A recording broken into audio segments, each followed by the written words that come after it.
Bueno, buenas noches a todos. Hoy, 28 de julio 2023, tenemos el cuarto encuentro de actualidad de la interpretación en psicoanálisis. Miguel, cuando quieras. Bueno, de nuevo, buenas tardes a todos. Habíamos comenzado la última vez con la conferencia 28 de Freud, la terapia analítica. Y vimos ahí la idea freudiana de la dirección de la cura. Lo que Freud llama, además, su mecanismo. El mecanismo de esa dirección. Presentado desde dos campos. El campo del significante, vía la producción del significante de la transferencia, y por la vía de la migración de la libido hacia el analista. Ambos campos confluyen en lo que Freud llama la neoproducción del síntoma, neoproducción a la que llama neurosis de transferencia.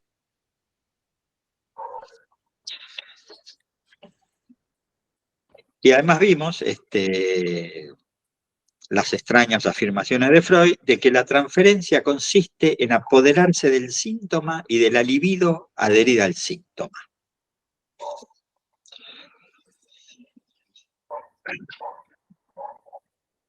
Además que hecho este apoderamiento, para resolver los síntomas es necesario reconducirlos, decía él, a su génesis, al conflicto desde el cual nacieron. En la conferencia anterior, la 27, la de la transferencia, situaba esa reconducción hacia las vivencias infantiles tempranas.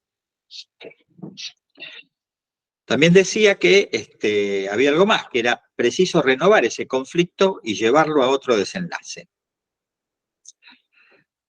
Desenlace que en parte puede consumarse, dice, y que solo en parte puede consumarse con las huellas anémicas de los sucesos que originaron la represión. Habíamos visto lo que era la represión, bueno, no voy a volver con eso. Solo en parte porque dice la pieza decisiva es la neocreación de aquel viejo conflicto, de aquel conflicto infantil. Neocreación que ahora está hecha con el analista. Entonces, la neurosis de transferencia es una nueva versión del conflicto original. Y que en esa nueva versión, el enfermo querría comportarse del mismo modo que en la infancia. Y que el analista lo obliga a tomar otra decisión. Entonces, la transferencia pasa a ser el campo de batalla donde se encuentran las fuerzas, digamos, que combaten entre sí. Decía Freud que toda la libido converge en la relación con el médico. Entonces, los síntomas quedan desprovistos de libido. En lugar de aquellos objetos infantiles y reales, dice Freud, aparece un nuevo objeto que también está fantasiado, el analista. A esta nueva enfermedad, a esta neocreación, la llama la enfermedad de la transferencia, que es lo que conocemos como neurosis de transferencia. Esta es, en resumidas cuentas, la primera fase de un tratamiento analítico. Entonces, vimos que apoderarse del síntoma es el efecto que la escucha del analista tiene en la nueva versión que el paciente hace de sí mismo.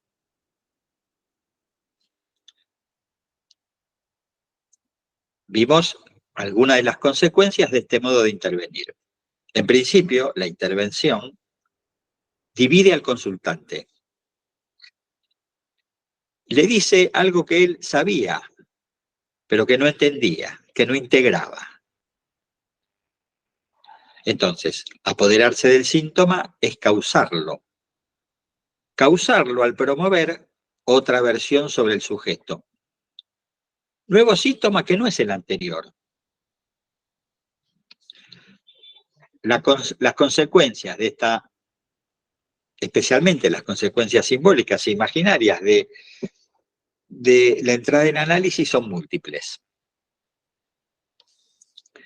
Esperar la transferencia para interpretar quiere decir que hay que esperar que se realice esta instalación. Hecha la instalación, el uno significante que funda la transferencia hace que otro significante repita, bueno, lo vimos la vez pasada. Tenemos así dos significantes, el de la transferencia y lo que Lacan llama el significante cualquiera. En este nuevo campo se va a liberar la libido del analista, y esa libido que se libere de ese campo al que fue llevada al campo del analista, tiene que volver al analizante. Entonces, en ese sentido, cada interpretación va a conmover el lugar del analista, lo va a conmover. En principio, ahora lo vemos más en detalle eso, lo va a afirmar, pero en segundo lugar lo va a conmover. ¿No? La interpretación necesita de la transferencia, pero al mismo tiempo la lima, la gasta, la reduce.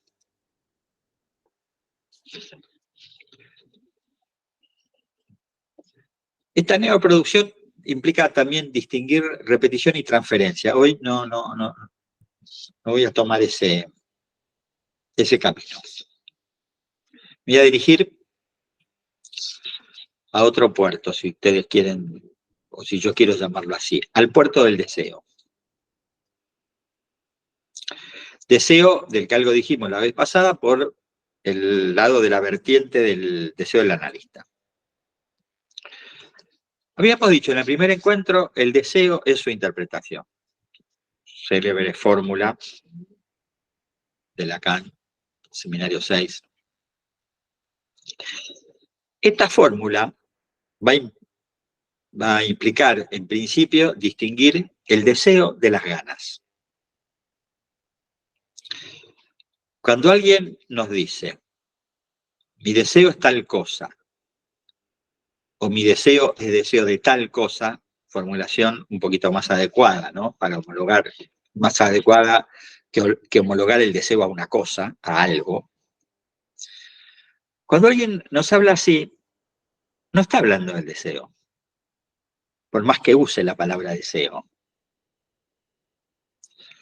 ¿Por qué? Y porque el deseo no se nombra. ¿Por qué no se nombra? Porque es inconsciente. Hacer consciente lo inconsciente, fórmula a la que ya también nos hemos referido desde la conferencia 27, supone que si lo nombro, lo oculto.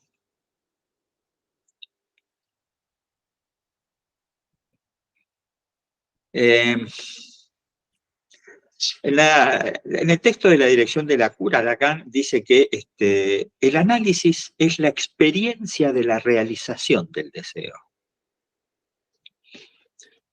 Realizarlo no es nombrarlo, entonces.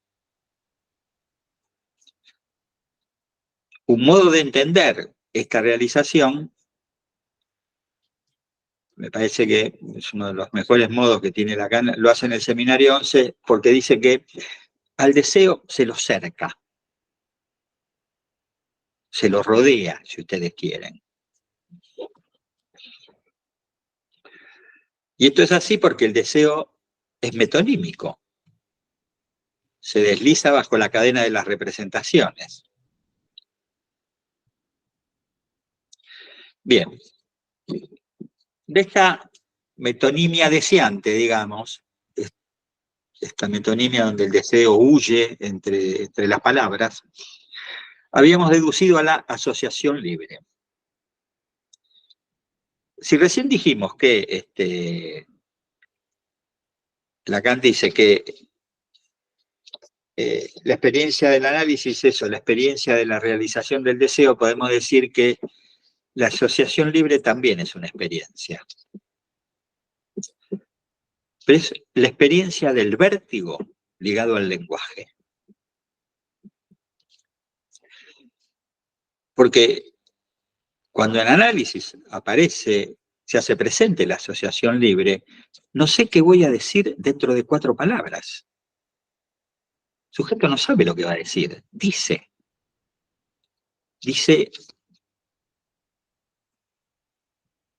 eso que Freud llama, diga lo que se le ocurra, dice ocurrencias,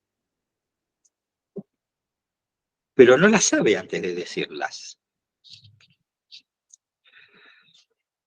Este vértigo es muy propio de la histeria, ¿no? La histeria habla, habla y habla. Empieza de un modo y se va a cualquier lado.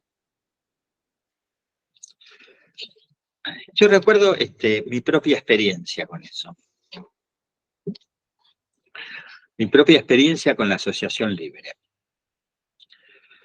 Cuando hice mi primer análisis, al terminar las sesiones,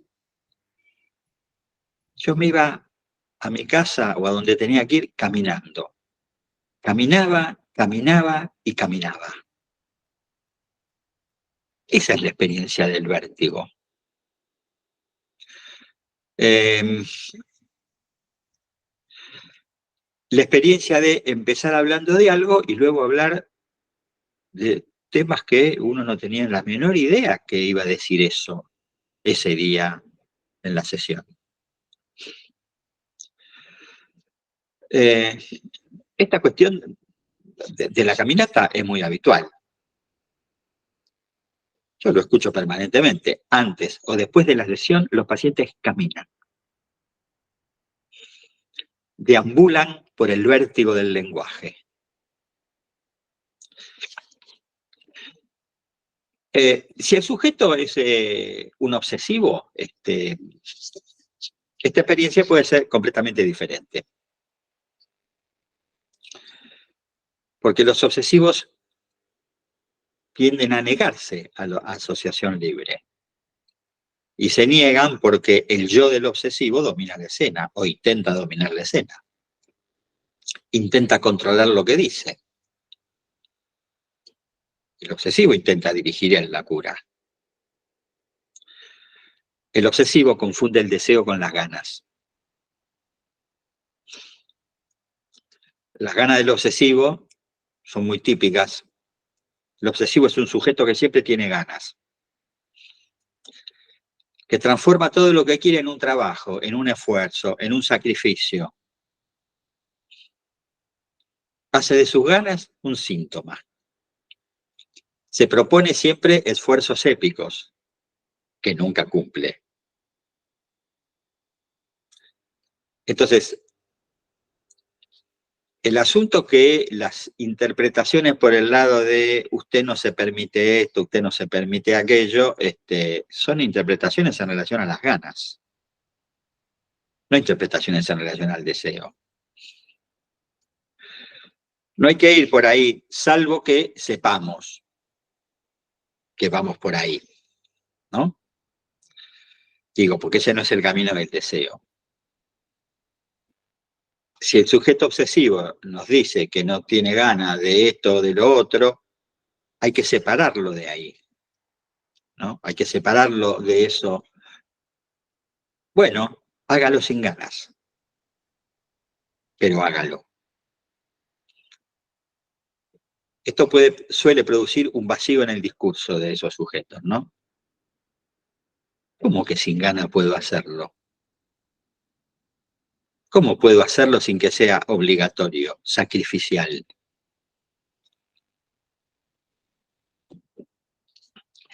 El obsesivo es alguien que se niega a la asociación libre y además se lo niega con las mejores razones del yo.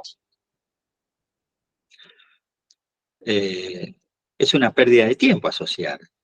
Hay que trabajar. El obsesivo ama el trabajo. Mediante el trabajo hace existir al otro, ¿no? Así como la histeria hace existir al otro por la vía del amor, el obsesivo lo hace existir por la vía del trabajo. Entonces, siente el obsesivo que se desliza cosas sin sentido, la infancia, los padres, la historia, todo eso que parece ajeno a los síntomas, que parece que no tiene nada que ver con aquello por lo cual el sujeto obsesivo consulta, lo hace perder el tiempo, y el obsesivo odia perder el tiempo. Odia perder el tiempo en lo que no le interesa, porque en lo que le interesa se le va la vida. Si pierde el tiempo permanentemente. Eso es así siempre y cuando el obsesivo consulte por él mismo, porque resulta ser que el obsesivo suele ser un sujeto al que la mujer lo manda a análisis. Y hay que maniobrar con eso. Tampoco es cuestión de decirle, si su mujer está insatisfecha, que venga ella a analizarse. Tampoco se trata de eso. No nos olvidemos que la mujer es el síntoma del hombre. Es el síntoma del hombre que cree en ella. Y justamente el problema del obsesivo es la mujer, o uno de los problemas fundamentales del obsesivo es la mujer. Digo esto porque también para corrernos de otra idea, ¿no? De que el análisis no es un asunto de libertad. Esta sí que siempre se la piensa al revés. No es un asunto de analízate y sé libre, algo por el estilo.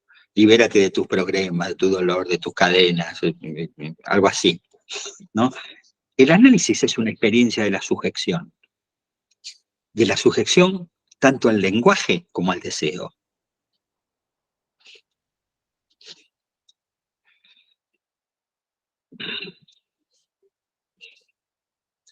Entonces, lo que llamo vértigo es un modo de decir que el deseo es metonímico, que se desplaza. Y también, algo ya lo vimos el otro día, eso que la lengua del deseo no es la lengua del yo. Vamos a decir un poco más de esto hoy. Esas son lenguas diversas. Y que, acuérdense, habíamos visto en la conferencia anterior, la de la transferencia, cuando Freud dice, no me gusta mucho esa frase, que el análisis consiste en hacer una traducción, ¿no? El pasaje de una lengua a otra lengua. Ser consciente de lo inconsciente es traducción de una lengua a otra. Porque consciente e inconsciente no hablan la misma lengua.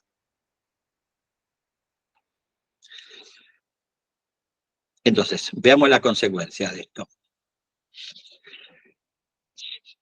La interpretación, me estoy buscando, que no me veo. Ya apareceré.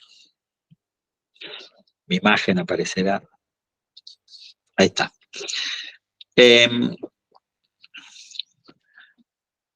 La interpretación frente a ese deseo circulante, caminante, parafraseando lo que dije antes, tiene que hablar la misma lengua que el deseo. Y eso lo hace posible el deseo del analista. Hay así una comunidad de lenguas, si ustedes quieren. El deseo del analista es homólogo al deseo en el paciente. Hablan la misma lengua. Históricamente, va a ser un pequeño recorrido histórico, el deseo, lo que Lacan llama el deseo del analista, es una reformulación de lo que se llamaba en la psicología norteamericana la contratransferencia. Lacan es muy taxativo con eso, la contratransferencia no existe porque no se trata de una transferencia de inconsciente a inconsciente. No se trata de eso, del inconsciente del paciente al inconsciente del analista. Y no es así porque justamente el deseo del analista está vacío de la subjetividad del analista. No es que el analista no tenga inconsciente, lo tiene como cualquiera, solo que en la clínica no opera. Si opera... El otro día escuché, ¿no?, una presentación donde se veía cómo operaba el inconsciente del analista y era tremendo. el analista busca ahí, ¿no?, una respuesta de sujeto, no una respuesta de analista. Busca en una presentación una respuesta para algo que él no entiende. Entonces, la interpretación no se sostiene de la subjetividad del analista. ¿Dónde se sostiene si no se sostiene ahí? Otra vez, la taxatividad de Lacan se sostiene del discurso analizante. Cuanto más referencia al discurso analizante, menos contratransferencia. Cuanto menos referencia a la subjetividad del analista, más referencia al discurso analizante. El texto analizante es lo que el paciente dice, no lo que quiere decir, lo que dice. Tampoco es lo que el analista cree que su paciente quiere decir. Las referencias históricas, familiares, los vaivenes amorosos o laborales no son el texto del paciente cuando no nos habla en sesión de eso. Nuestra guía es lo efectivamente dicho. Esto vale para todos los pacientes. Es especialmente importante con los chicos.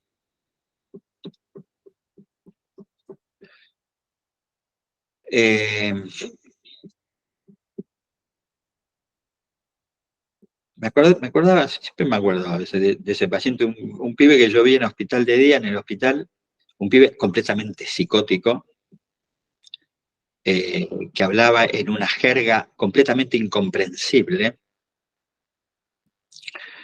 Entonces un día, no sé, estaba jugando algo, qué sé yo, y que yo en algún momento le digo, qué bueno que íbamos a terminar esa sesión, y entonces el pibe deja de jugar, se sienta en una silla, me empieza a hablar en una jerga, así, ¿no? Todo como un chorro de algo que no había nada que entender ahí. Entonces yo le dije, muy interesante lo que decís, me lo vas a seguir contando la vez que viene. Entonces el pibe se me tira encima y me abraza. Fue como muy impactante eso.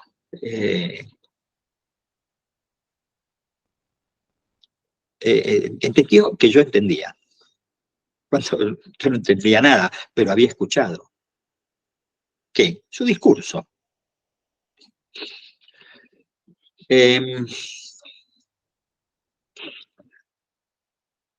Con esta cuestión de que la referencia es el discurso analizante y qué es lo que el paciente dice y no lo que quiere decir o lo que el analista entiende que quiere decir, qué sé yo, Freud es muy taxativo también. Hablamos de la taxatividad de Lacan, podemos hablar de la de Freud. Esas cosas que después del tiempo uno entiende qué quiere decir Freud cuando dice que hay que escuchar a cada paciente como si cada sesión fuera la primera. Es esto, hay que prestarle atención a lo que el paciente nos dice, no a cómo nosotros situamos en nuestra cabeza lo que nos está diciendo en relación a sus coordenadas históricas, qué sé yo, lo que ustedes quieran. No lo estamos escuchando ahí. Bien, esta idea de la subjetividad del analista, a la que llamamos por comodidad de expresión deseo del analista, es distinta a las ideas de subjetividad que tenían, digamos, los pre-lacanianos, los analistas de la IPA. Porque ellos sostenían, digamos, la base de su concepción clínica, digamos, era que la subjetividad del analista estaba curada de neurosis. Que el análisis del analista lo había curado de la neurosis. Y entonces eso autorizaba al analista a intervenir. Nosotros en principio pensamos que no hay tal cura, o por lo menos cura total de la subjetividad, siempre quedan restos. Ellos pensaban que sí, que la subjetividad estaba limpia de síntomas y que entonces la interpretación se podía sostener desde el ser del analista. Y que el objetivo de la cura era la identificación con el analista, además, ¿no? Eso es muy conocido. Entonces, afirmaciones del estilo eran habituales. Siento que usted tal cosa, siento que usted tal otra. ¿Por qué privilegiar el sentir del analista?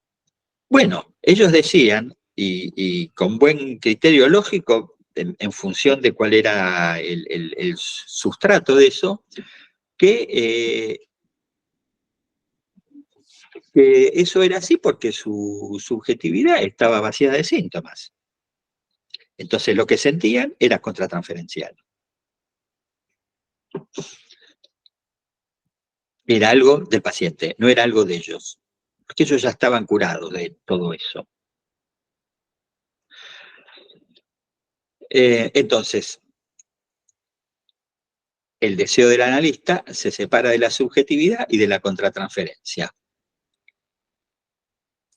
Esto trae determinadas consecuencias.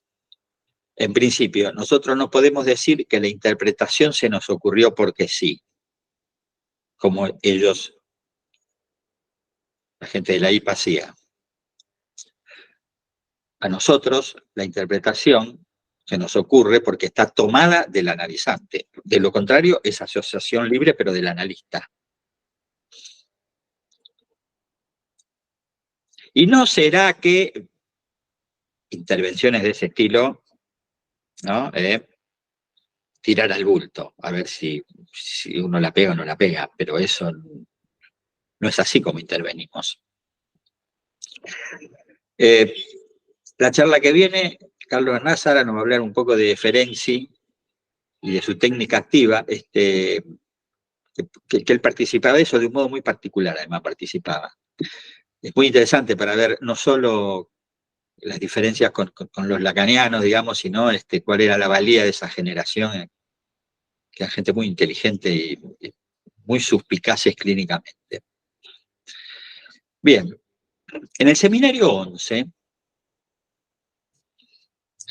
Lacan dice que la interpretación, acá viene esto de lo que decía un poco recién, la interpretación no debe ser fallida. Dice, no es fallida porque es significativa. Es significativa, entonces quiere decir que no está abierta a todos los sentidos. No puede seguir cualquier cosa en la interpretación. Y otro analista sobre lo mismo diría otra cosa. No es así. No está abierta a todos los sentidos bajo el pretexto de que un significante sustituye a otro significante. ¿No? Porque uno sustituye a uno. Y solo a uno, no a cualquiera.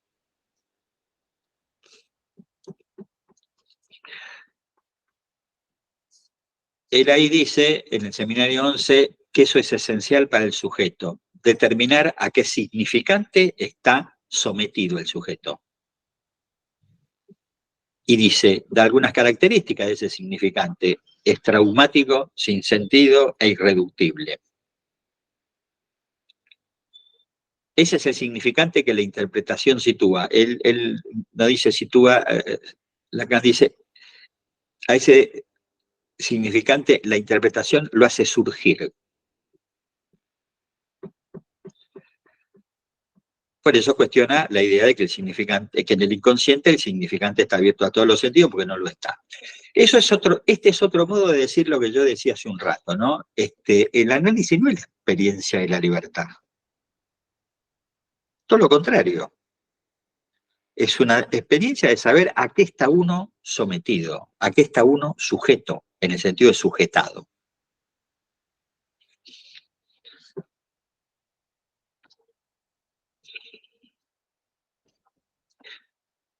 Menciona ahí en el seminario 11, estoy en el capítulo 19, a nuestro ya célebre hombre de los lobos,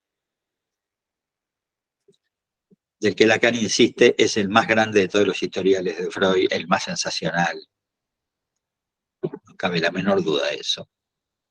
Dice ahí, ¿no? Lacan. Recuerda algo que, bueno, ya vimos bastante el año pasado. La brusca aparición de los lobos en la ventana del sueño representa la pérdida del sujeto.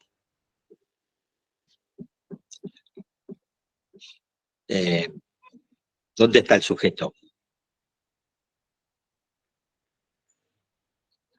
El sujeto lo estoy buscando acá yo en la imagen, el mío. El sujeto está en la mirada fascinada de los lobos.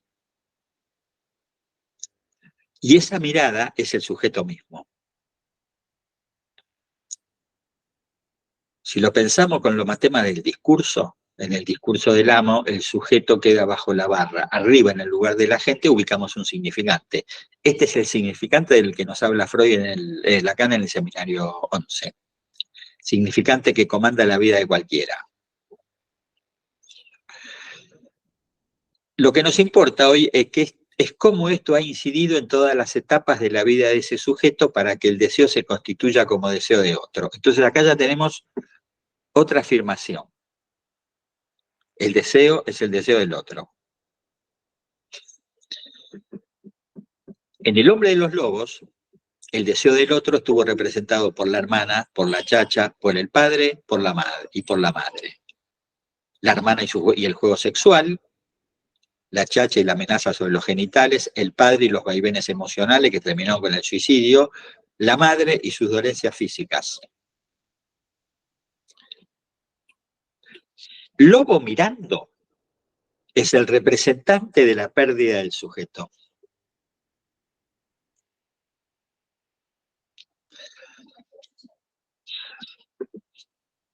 Es importante lo de lobo mirando porque es el lobo, si ustedes quieren, es el lobo particular de ese señor. No es el lobo que ataca, que asusta. Es un lobo que queda inmóvil y fascinado por lo que mira.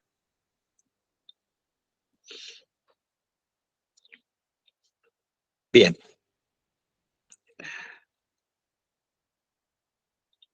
Otra consecuencia de la metonimia del deseo. Entonces, algo ya más conocido. ¿Qué detiene esa metonimia? ¿Qué detiene el desplazamiento? Bueno, en términos modernos, el goce detiene la circulación indefinida del deseo. Poner en primer plano la cuestión del goce, la cuestión de la pulsión, da lugar a lo que se ha llamado la clínica de lo real.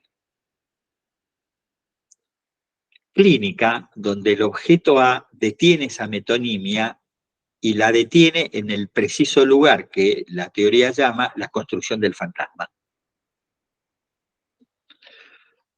Relación del sujeto con un objeto privilegiado. Entonces, tenemos que el deseo metonímico con el que empezamos pasa a ser un deseo ligado al fantasma, ligado al punto de detención de la cadena. En el hombre de los lobos, su sueño como construcción del fantasma, punto de ligadura entre el significante primordial y el objeto mirada.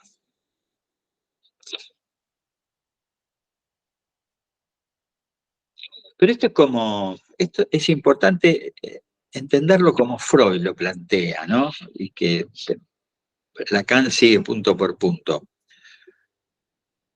El análisis de ese fantasma, de esa construcción, si ustedes quieren, la construcción del fantasma y la deconstrucción del fantasma, llevaron varios años de tratamiento. No es que una vez que el paciente nos cuenta ese sueño y asocia, ya está, listo.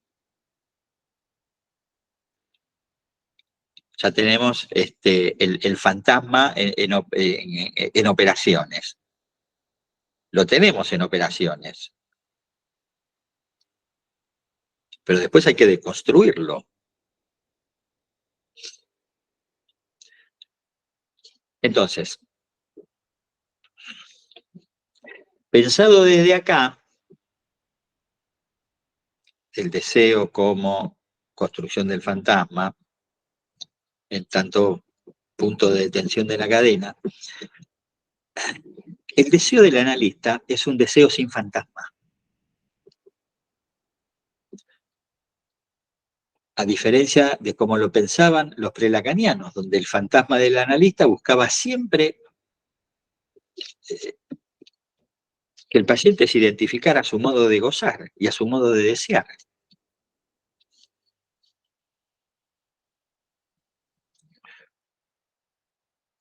Un poco más despacio. Entonces, dijimos que para interpretar es necesaria la constitución de las transferencias, ¿no? El apoderamiento freudiano. Ahora bien, ¿qué analista tenemos así? Tenemos un analista ubicado en el lugar del otro con mayúscula. La transferencia supone un analista que es un otro deseante. Pasamos del deseo metonímico, del deseo en el sujeto, al deseo del otro. Pero este otro tiene un deseo que es una incógnita para el sujeto que consulta.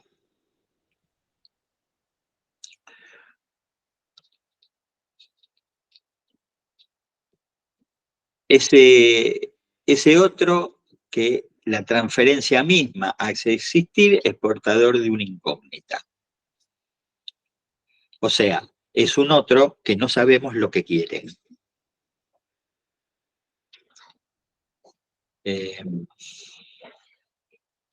Otro que pregunta y calla. Ahora bien, fíjense, los lugares, las fórmulas que escuchamos todos los días. No nos dijeron que el analista estaba en el lugar de objeto. Acá estamos diciendo que el analista está en el lugar del otro. Lo que pasa es que este analista del comienzo, este analista que se constituye a partir de la constitución de la transferencia, es un analista ubicado en el lugar del otro. Si nosotros pensamos desde el comienzo de un análisis en el analista en el lugar de objeto, nos quedamos impacientes. No entendemos nada de lo que está pasando. No entendemos qué es la transferencia, cómo funciona. Pensamos que hay que escarbar y escarbar y meter el dedo en la historia del paciente y en lo que le pasa y no sé qué sé yo. Cuando en verdad estamos haciendo todo un trabajo previo para poder hacer eso.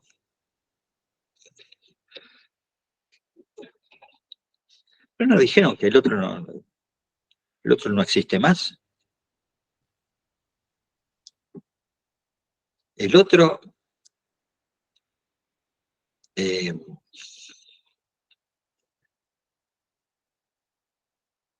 uno podría decirlo así. Ese lugar, el lugar de objeto es un lugar intermedio en el curso de un análisis. No es un lugar de inicio, de partida. Tampoco es un lugar de llegada. Es un lugar intermedio. ¿Qué entendemos por lugar intermedio? El lugar de la construcción del fantasma.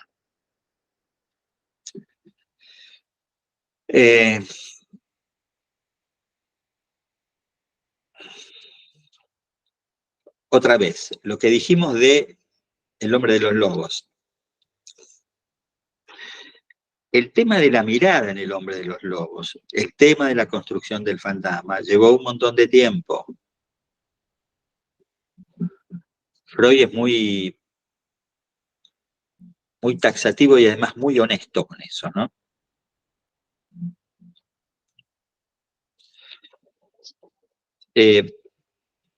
Porque después empieza a suceder lo que sucede en un análisis cuando está muy adelantado, y es que el que interpreta es el paciente. El analista testigo de las interpretaciones de su paciente. Ahí ya podemos percibir la destitución que se va operando en el sujeto supuesto al saber. Freud lo dice bien. Dice, Un día en una sesión tornó él solo a hablar otra vez del sueño de los lobos, sin que nadie le pregunte nada. Ahí el que empieza a intentar producir una nueva interpretación o una interpretación es el mismo paciente. Ahora bien, si al inicio tenemos la constitución del lugar del otro, ese lugar es un lugar de poder. Es el lugar de destinatario del decir analizante. El asunto, por supuesto, es qué hacer con ese poder, cómo operar con eso. Por ejemplo, los obsesivos. Hoy tengo el tema de los obsesivos. El obsesivo va a intentar dialogar con el analista. Va a intentar saber qué le gusta, qué no le gusta, de qué club es hincha, a quién vota, qué sé yo, todas esas cosas. ¿Por qué? ¿Por qué se quiere hacer amigo del analista? Y porque va a sentir que ese poder que tiene el analista y que él mismo le ha otorgado es una amenaza. Y la amenaza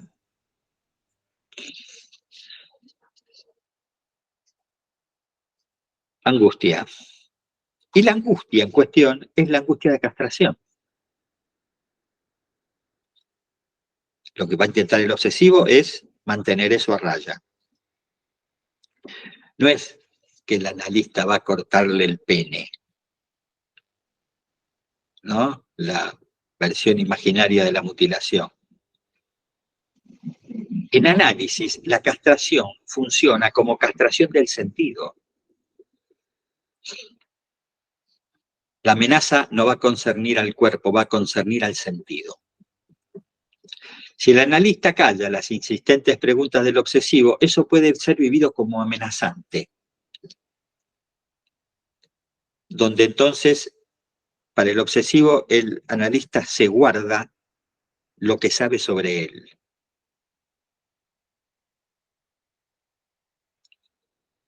Esa amenaza puede conducir, suele conducir a la ruptura del vínculo analítico. No es necesario odiar al otro para romper el vínculo, ¿eh? La reacción terapéutica negativa se arma con la sospecha. No es necesario el rechazo.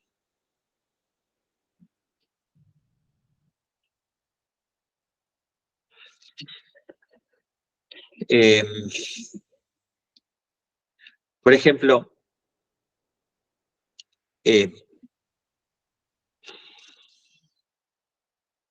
un paciente que yo atiendo, que atiendo hace poco, la última sesión, no, en la anteúltima sesión, la anteúltima fue. Yo después concluía la sesión y me dice, no me decís nada, no me llevo nada de acá, al final no entiendo nada, ¿para qué vengo? ¿No? De ese estilo. Ah, bueno, se fue. Se fue. Y yo el otro día empecé a pensar, puta, tiene razón.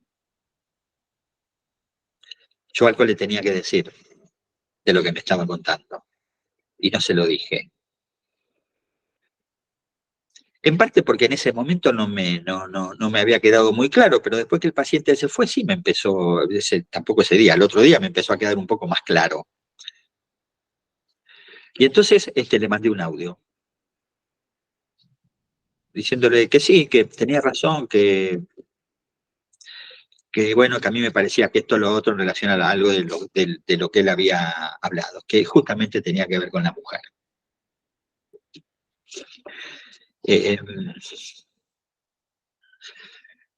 Recordemos algo de lo que dijimos también el primer día, la primera charla. Los sujetos están a la espera de una interpretación.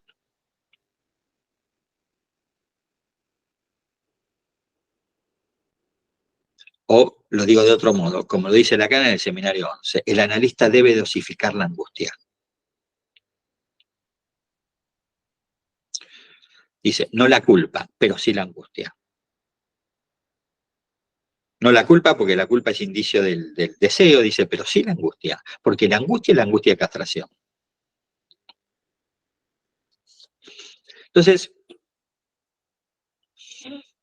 yo aprendí algunas cosas con eso, ¿no? Que los analistas que atienden 10 minutos, 15 minutos,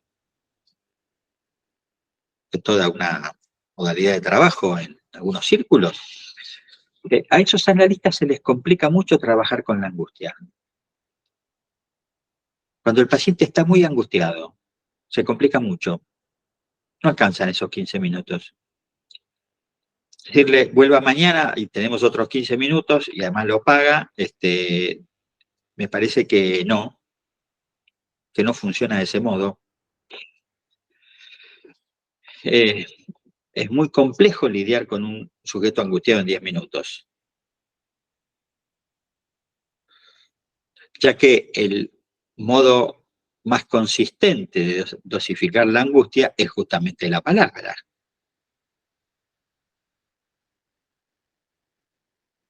Y el sujeto angustiado suele necesitar mucho tiempo para hablar de lo que le pasa.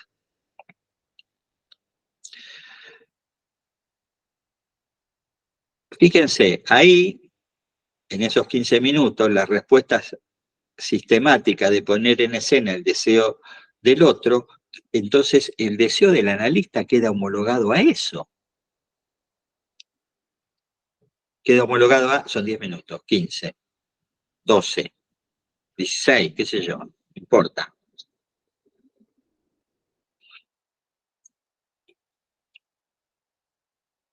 Lo digo de otro modo. No vaya usted a creer, como se decía en otro tiempo, que solo los pacientes pagan. Los analistas también pagamos.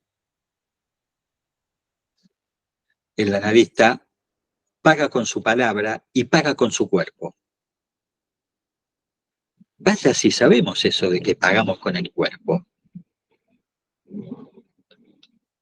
Pensemos lo que nos pasa muchos días al final del día de trabajo.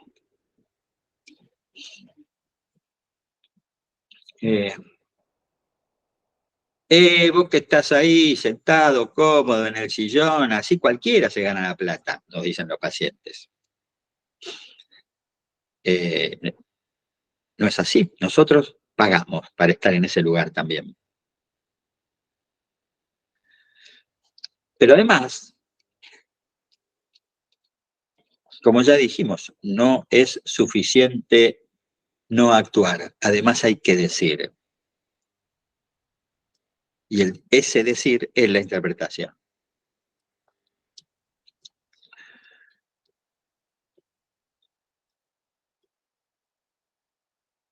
Ese decir se nos va complejizando. Porque si es un ejercicio de saber expuesto, lo único que hacemos es reforzar el lugar del otro.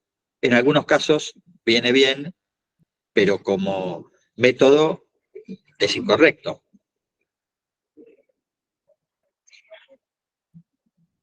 Porque como dijimos, ese lugar del otro, primero hay que constituirlo, al constituir la transferencia, y luego se destituye ese lugar. Entonces, preguntémonos, ¿qué tipo de palabra tiene que ser la palabra del analista? Digo, ¿qué tipo de palabra para no ser una exposición de saber?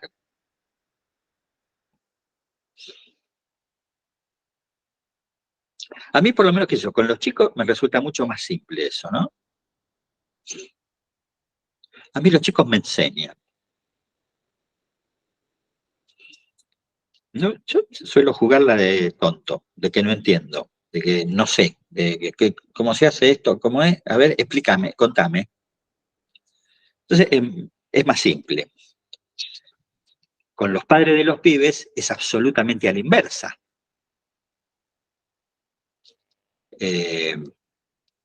Ese lugar de saber, ese lugar de otro, tiene que quedar de nuestro lado,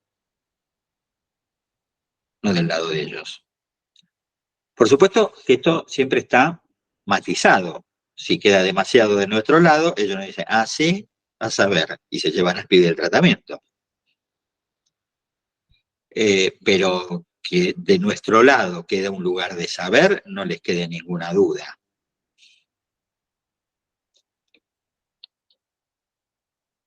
Entonces, y como Lacan dice en televisión, dice que toda palabra dicha es una demanda. Entonces, si toda palabra dicha es una demanda, otra vez, ¿qué tipo de palabra es la palabra del analista para que no se confunda con una demanda?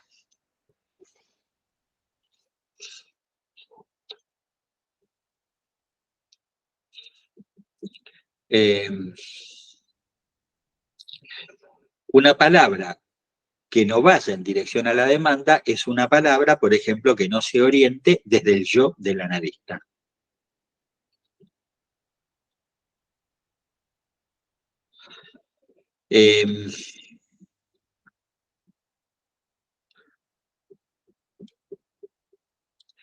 La palabra del analista tampoco es un punto nuevo que el paciente no conoce acerca de lo que le pasa, tampoco es eso, ¿no? Un punto de vista distinto, objetivo, qué sé yo, esas cosas. La palabra del analista es una palabra que se introduce como una cuña en el discurso del paciente. Entra a la fuerza, entra sin que se le espere.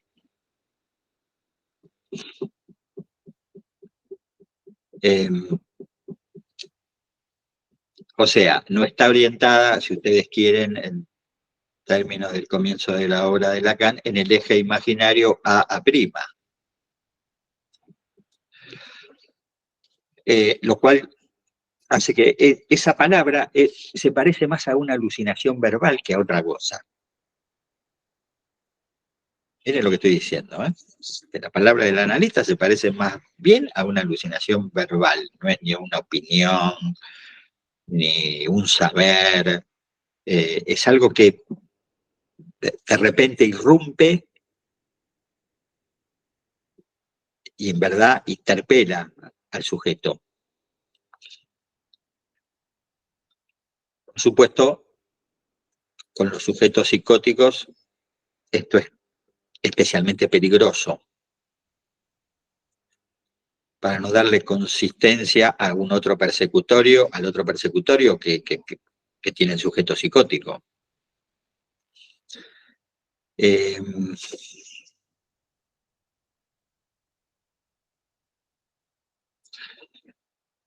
Si dijimos que el criterio es el discurso analizante, no se trata de que el paciente dice, el analista dice. No es ese diálogo el que debe imperar entre nosotros.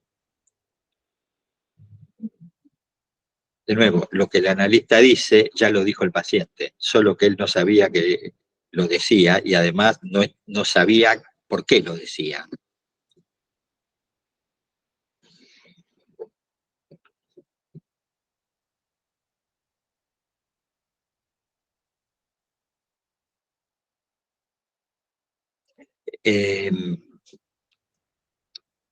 Afirmaciones del estilo, yo ya revisé todo lo que pasó en mi vida con mi papá, con mi mamá, cuando era chico, pero me sigue pasando.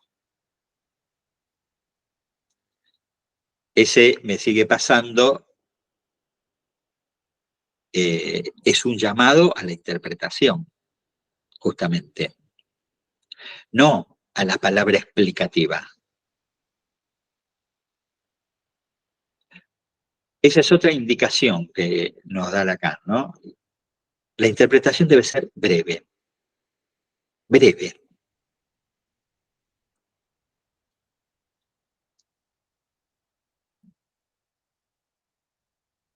Es un rayo en el medio de la noche, si ustedes quieren. Así aparece, ilumina algo y desaparece.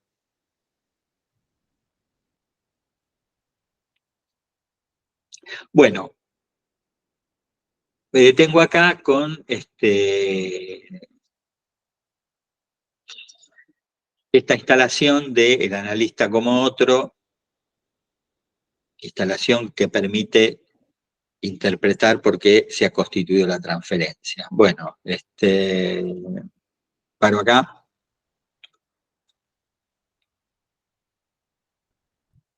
Charlemos un rato.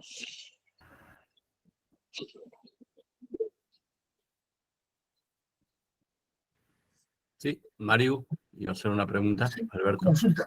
Cuando usted dice que hay que desconstruirlo, los fantasmas, ¿podría ampliar un poquito eso que mencionó? En otra charla vamos a hablar de eso. Sí, sí, vamos a hablar de eso. Sí. Ah, De la separación entre el significante y el objeto, sí. Sí, sí.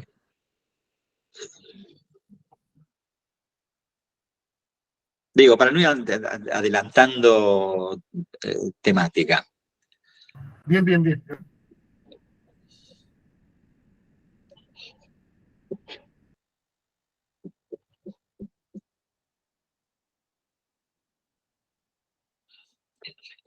A ver, puedo decir algo sobre eso, pero en términos generales.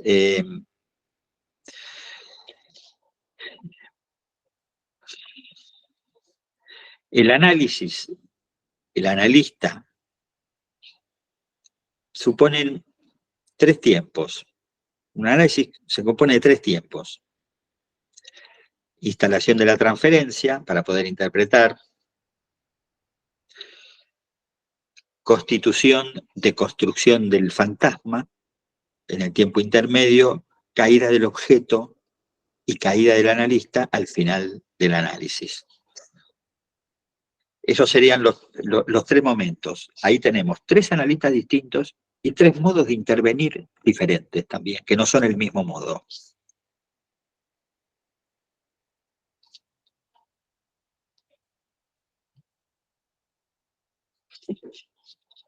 Muchas gracias. Por favor. ¿Podrías,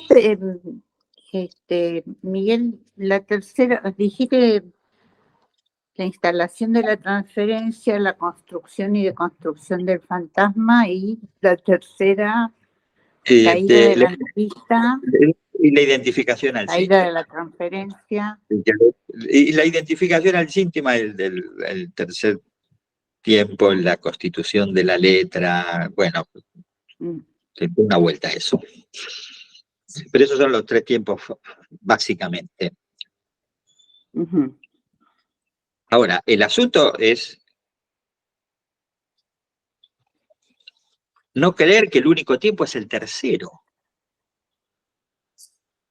¿no? El analista en el lugar de objeto y todo eso. Eso es una construcción que lleva largo tiempo de trabajo.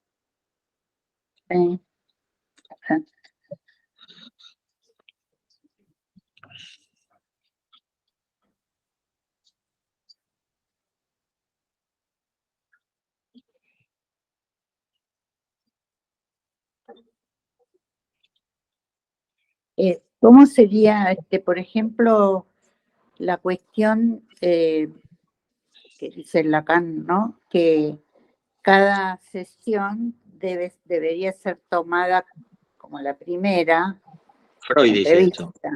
Freud dice eso. Bueno, como si fuera la primera, y cómo entonces se implementaría con estas 3 instancias. Eso viene a cuento de lo que llamamos abstinencia también, digamos, que tiene 2 costados. Por un lado, el analista se abstiene de sí mismo, se abstiene de su persona, pero además se abstiene de lo que sabe del paciente. Se abstiene de eso en cada sesión. Porque decirle a un paciente que cuenta algo, sí, era tu mamá, ¿te acordás? No, estamos obturando allí el discurso. Lo estamos fijando, lo estamos coagulando en un sentido que además esa coagulación la tendría que producir el paciente mismo.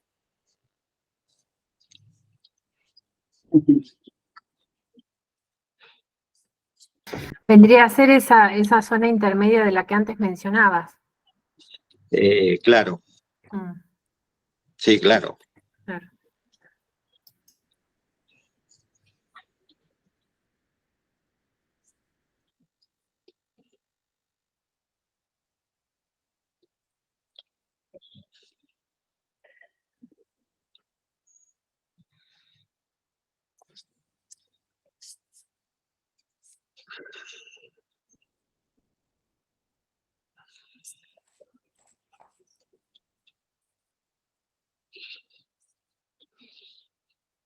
Digamos, digo, estoy pensando en voz alta, ¿no?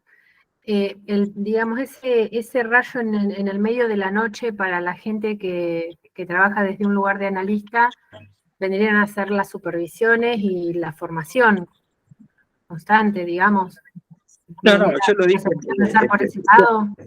No, yo lo dije en relación a la interpretación. Pero claro, sí, capaz me expresé mal. Digo, para no perder la brújula como analista y no caer en un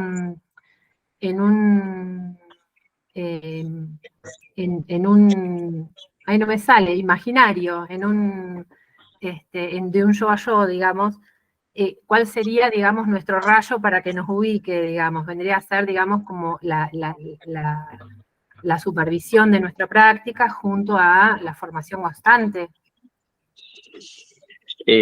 La, la supervisión ahí tiene dos o tres rasgos particulares, ¿no?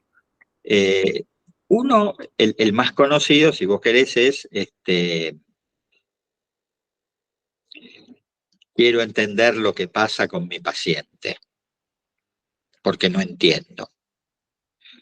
Ok, eso tiene que ver con cierta configuración del caso, la historia, la articulación al síntoma, qué sé yo, eso. Pero la otra parte es la transferencia. Si no podemos situar eso en la supervisión, queda como mocha la supervisión.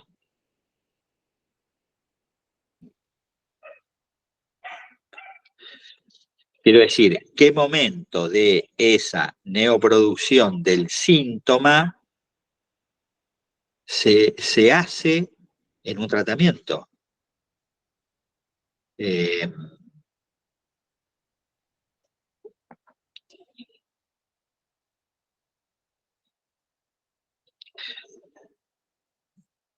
Estudiar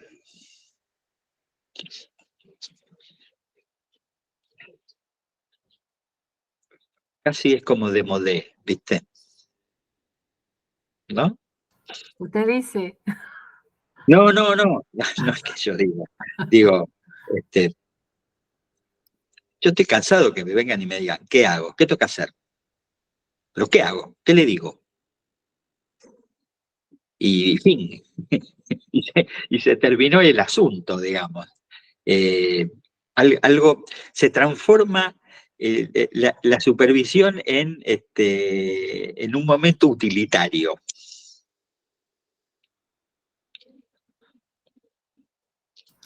claro, por eso digo, me pareció como, valga la redundancia, ¿no? Me pareció iluminador, digamos, que la interpretación tiene que ver con ese instante breve que vendría a ser como ese rayo en el medio de la noche, le digo, Claro, entonces, claro. ¿cómo lo pensamos desde nuestro lugar como profesionales, como alguien que tiene que ayudar en esa zona intermedia, sin decir mucho, a veces diciendo, acompañando, digamos, y no caer en una escena especular, digo, lo pensaba desde ese lugar. Lo que vos llamás escena especular es el analista que explica. Claro, vale, sí. Ese que explica lo que le pasa al paciente y se lo explica al paciente. Ahí es un diálogo de yo a yo.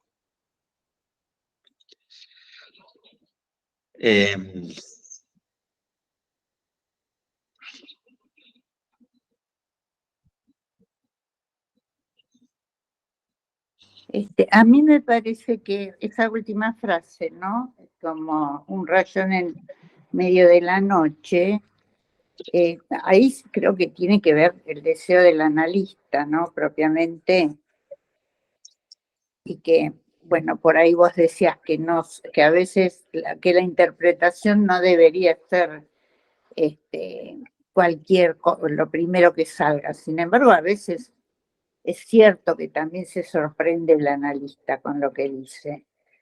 Y también, bueno, pero lo importante es que caiga en el analizante como algo que ilumine.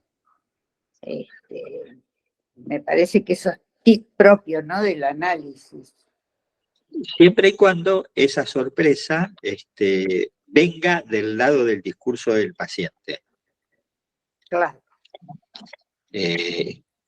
Inclusive como un punto opaco, como un punto que el paciente mismo no pueda situar, digamos. Pero mientras venga del discurso del paciente, bienvenida a la sorpresa. Lo que nos sirve, ¿sabes qué es? Es la idea de la magia, ¿no? La idea de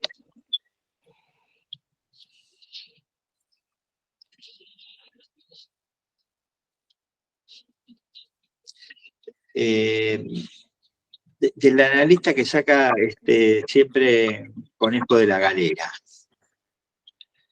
Porque ese es un analista que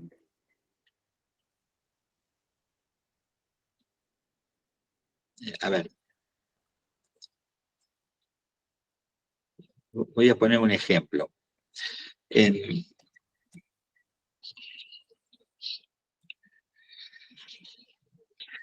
A veces, por ejemplo, gente que vive en otros lugares, en otras culturas, es bastante más difícil situar esta cuestión del análisis, ¿no?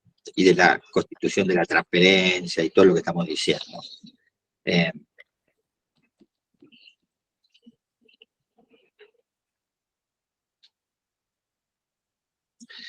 Yo tengo un amigo que, tengo dos asociaciones, una mía y otra de un amigo. Un amigo que atiende personas de un país latinoamericano, y entonces se ve que lleva algunas cosas a su análisis de eso. Entonces él me decía que el analista siempre le dice, ojo, que eso no es análisis, que esa gente no se analiza, necesita algunos esclarecimientos de lo que le pasa y nada más. Lo que vos decís está en esta... El analista mago va en esa onda de los esclarecimientos. El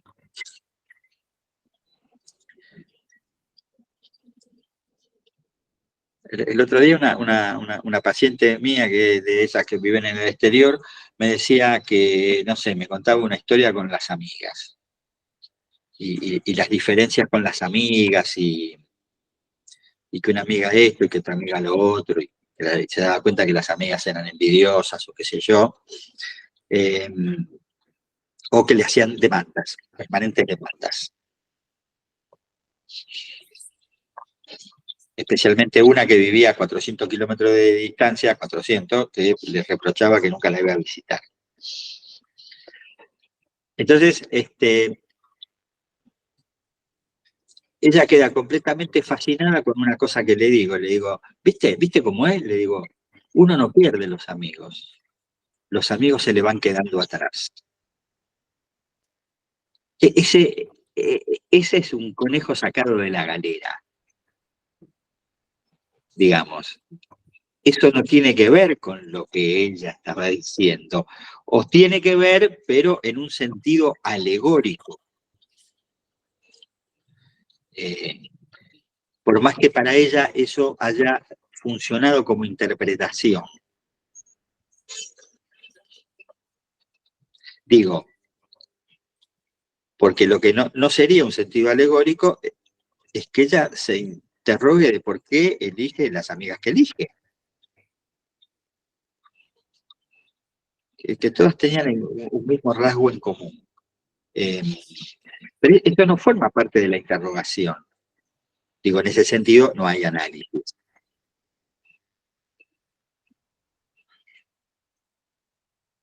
Y al mismo tiempo, eso da cuenta de que viven en un ambiente cultural donde nadie escucha a nadie.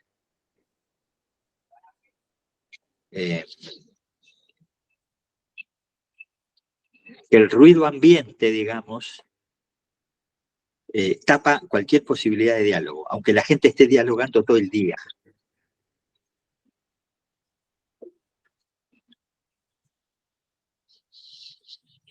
Bueno, no pasa tampoco solo en otros países, ¿no? Bueno, pero acá pasa menos, particularmente en Buenos Aires pasa menos. La clase media, media alta con la que nosotros trabajamos es una clase que está acostumbrada al psicoanálisis.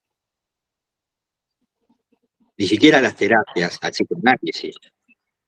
Sí, sí, eso es cierto. Yo he estado en algunos otros lugares y analizarse como, o decir que se analizan es como medio vergonzoso, vergonzante, mejor dicho.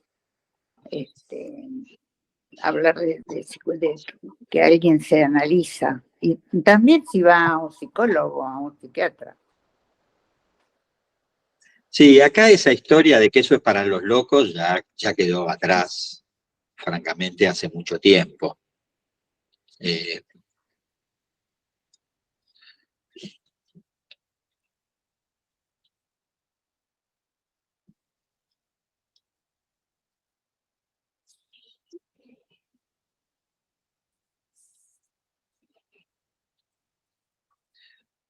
Bueno, si les parece, vamos dejando por hoy, ¿eh? Bueno. A ver, Carlos, ¿cuándo vendría a ser la próxima? A ver, 26, si mal no recuerdo, déjame ver un segundito.